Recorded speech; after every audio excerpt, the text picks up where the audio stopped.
परवा किंवा 2-4 दिवसापूर्वी जी काय प्रेस झाली आणि इथं सांगितलं गेलं की माझी जरंगीचे नार्कोटिस्ट करा, तू लईच धुतल्या तांदळाचा होता ना तो आरोपी, तो असं म्हणायला पाहिजे होतं. तू म्हणला ना समाजावरचा मला जे डाग लागलाय आता तो कसा पुसायचा, तू जर खास धुतल्यावर तांदळाचा होता ना तर तो म्हणायला पाहिजे होतं 5ची 5 बी जणांची नार्कोटिस्ट करा धन्यासहित, असं म्हणायला पाहिजे.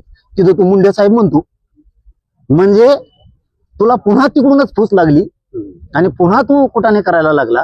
त्याचा अर्थ असा होतो की काय बरं का, मी गप्प बसलो होतो.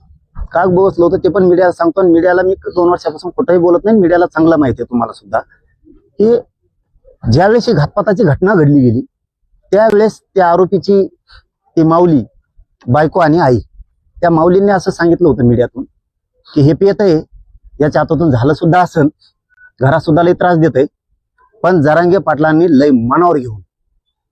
मला कुठेतरी ते शब्द जिवारी लागल्यासारखं झालं की त्याची आई आणि ती बायको खूप सोन्यासारखे आहेत, चांगले आहेत, की चला जाऊ द्या, त्यांनी मीडियातून कव्हाना म्हणलेत ना.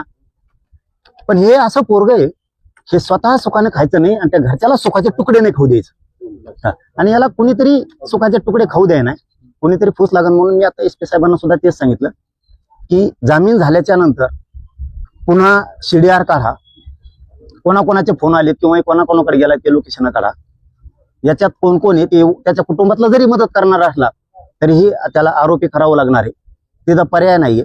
याला कोणी धमकीलंय का तो बोल म्हणून, किंवा याला कुणीकडून आणखी सांगितलं गेलंय का, किंवा असा संशय येतो की काही सारखा घेतला होता का काय म्हणून याला जामीन झाल्यावर बी झोपून देणार की तू हे कुटाने करत त्यांच्या विरोधात बोलच.